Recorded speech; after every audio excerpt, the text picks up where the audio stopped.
Assalamualaikum warahmatullahi wabarakatuh. Kabajamtoota furtoota yaayyaa hoppuun keessanuu bagana ganuu jiraattan isiniin jenna. Kabajamtoota furtoota keenya akkam jirtan fayyaa keessanii biyya jirtanitti bakka jirtan hundi akkamiin dabarsitanii isiniin jenna. Nu bira bareedduudha alhamdulillah bashannanaa oollee akkuma agartaa viidiyoo garagara erga iida dabarsinee kaanii booda iddoolee garagaraatti dabarsaa turre iddoon viidiyoo isinii waraabnillee hedduutu jira kan viidiyoo isinii waraabnillee hedduutu jira kan isiniin agarreen jechaadha.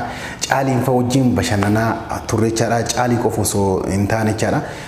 Akkuma beekamu obboleeyyan teenna masaanuu lamaan caaltuu fi faayoo fa wajjin turuu keenya ni yaadattanii isaan wajjinillee dabarsinee jirra. Kana hunda jecha hanga iida xumurree kaane jechaadha.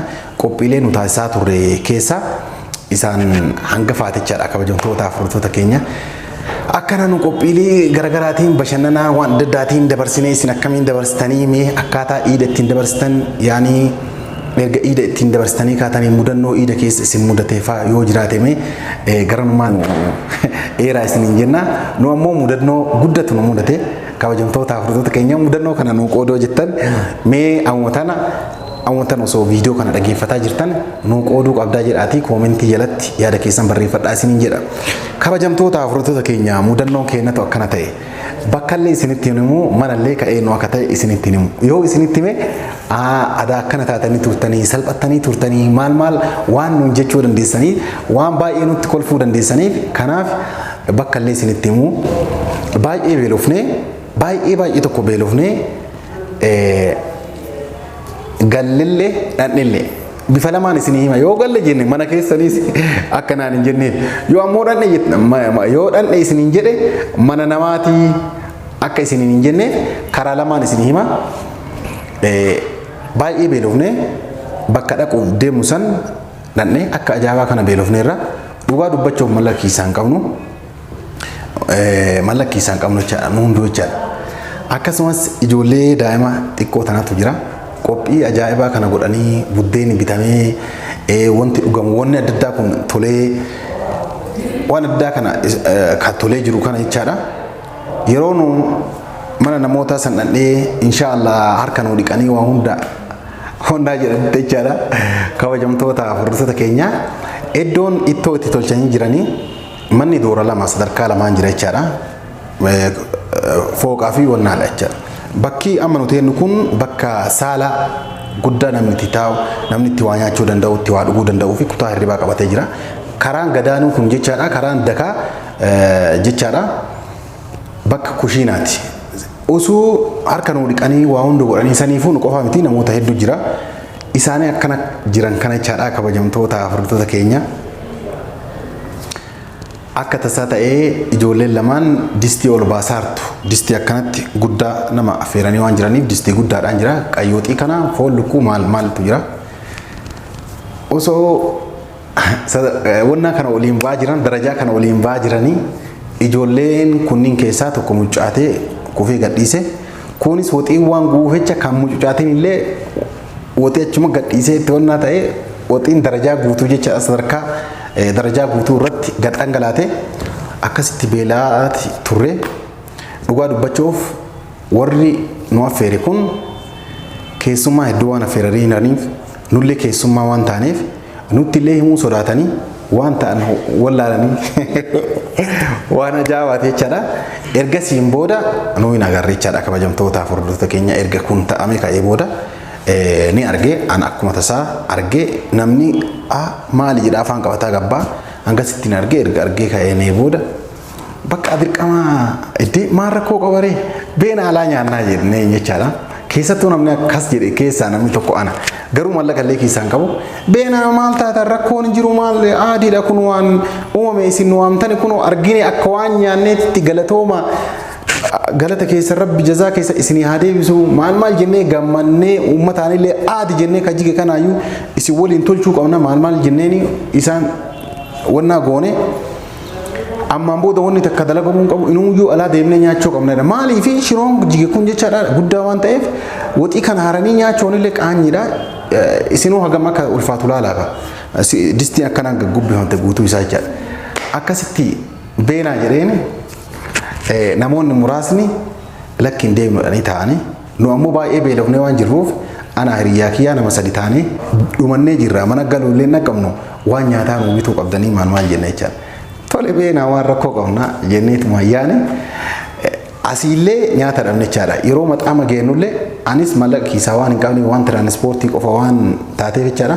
Haa nyaannu jennaan haa nyaannu itti ijoolleen anti yaafoo mallaqa hin qabu an kabajamaaf haa jarri nu nyaannu haa jettuuf akkas jedhe jechaadha. Tokkotti funyaan butee jennaan sunnaa beeke abboo maal goonaa nyaanna manuma galuu wayyaa nyaata alaa kana nyaachuun barbaachise nyaanni alaa kun na dhukkubsa hangara kiyyaan nyaadhu inni jedhe hiriyyaan kiyya jechaadha. An funyaan itti butee jennaan inni akkas jennaan eegati nyaanne anillee nyaadhu maal beena si ibinnaa jedhee mucaa kaanii osoo innillee tole jedhee namni bitaa hin jiru jechaadha. Si ibinnaan laa eega isin nyaanne anillee kophaa kiyya nyaadhu jedhee akkasi fuunee gallee mana keenyatti nyaata nyaannee bakka keessummaatti nu waamanitti illee gara galgalaatti dachaan jechaadha. Isaan birallee turree jirre akkuma waxiin sun garagalee yookaan nyaanni sun isaan harkaa badeen mana sanii iyyaanii akkasitti akka hawwattan isiniin jedha. Mudannoo guddaa ture anammoo mudannoo bal'aa fi kolfa guddaa qabu dhiida keessa akkasitti nu mudate baay'ee nama kolfisiisa. Amma ani nuyi waan guddaa taane keessa xiqqeessee isinitti meedha jechaadha. Mudannoo keenya kana ture mee isinis kabajamtoota hordoftoota keenya mudannoo dhiidan booda dhiida keessa jechaadha nyaataa wal qabatee waan adda addaatiin wal qabatee isin mudate karaa toora komentii keenyaa kanaan nu barreessaan isiniin jedha jechaadha. Gara biraatiin gara waan dhufeetitti isin dabarsa kabajamtoota hordoftoota keenya naga jirtanii fayyaa qabdanii irra deebiidhaan isiniin jedha waan tokkoof isiniif dhufee jechaadha. Warroota yuutuubara ta'uu barbaadan addunyaa kanarra jirtan hunda keessaniif jechaadha. Karaa yaayyaa hoppiitiin kunoo yaayyaa hoppii isin affeeree jira jechaadha. Asiin dura qophii baga ittiin isin gahee namoonni dhaamsa keessa lakkoofsa kiyya isinii maxxanse karaa waasaappiitiin ergaa baga ittiin isiniin gahee dabarfachuun keessan ni yaadattu. Ammallee kabajamtoota hordoftoota keenya wanti isiniin jedhu tokkotu jira jechaadha. Wanti ani isiniin jechuu barbaadu warroonni akkuma keenya kana jechaadha yuutuubara ta'uu barbaadan yaayyaa hoppiin kunoo isin affeeree jira. Lakkoofsa bilbila kiyyaa duwwaa 9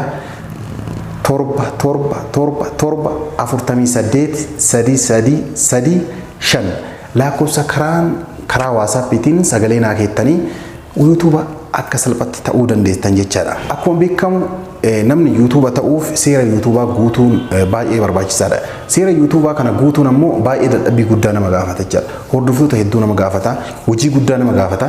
Kanaaf jechaadha warroonni yuutuuba bitachuu barbaadan jechaadha karaa yaayyaa hoppiitiin dhuftanii gatii madaalawaa ta'een gatii irratti walii galleen haala salphaatti maqaa keessaniin banamee guutamu jira, kan guutame bitamu jira, kan sabskiraayib isaa guddaa ta'e hanga bitachuutti warri barbaadan jechaadha.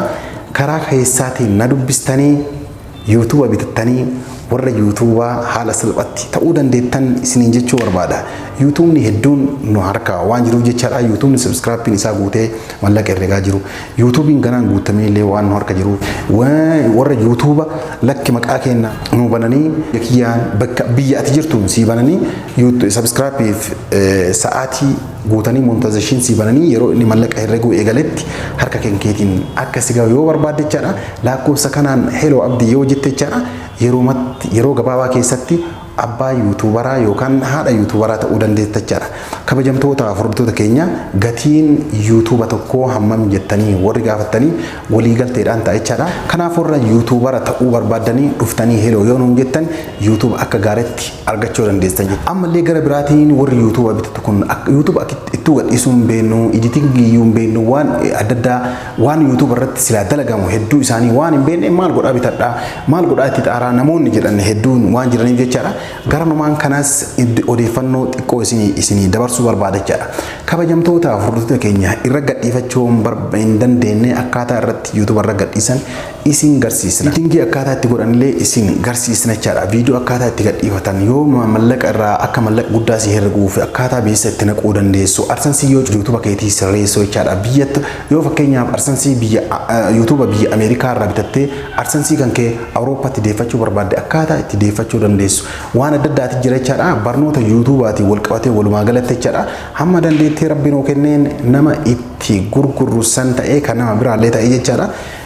Isin irraa hin qusannu isiniif himna waan ta'eef jechaadha. Warri garanumaan yuutuuba bitachuu barbaadan dhuftanii karaa kanaan yoo dhuftan haaluma salphatti yuutuubara ta'uu dandeettan jechaadha. Heloo jettanii nu dubbisuu qofa jechaadha.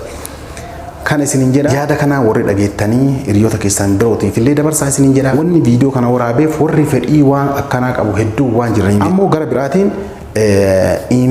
email garagaraa hoo meeqaan nu bantaa maal waan akkasii namoota waan dhagayeef ana WhatsApp-dhaan waan akkasii sagalee namni waan naa kaa'ee waan kan isinin jedha namni YouTube irratti hojjechuu barbaadanii dandeettii teessan qabdanii ofii keessan irratti hojjechuu barbaadanii email seeraaf heera isaa guuttannee banachuu dadhabne warri jettan yoo jiraattan jecha email tola isinii banachaadha email maqaa keessaniin waa hunda keessaniin jechaadha tola mallaqa tokko malee kafaltii tokko malee isinii banacha kan isinin jedha viidiyoo isinii dheeressuun barbaanne warri viidiyoo kana jaalatan like godhaa yaada keessan karaa koomentiitiin nu barreessaa isinin jedha Rabbi warra yeroo biraa wal dacha umaa godhu nagaa nu tura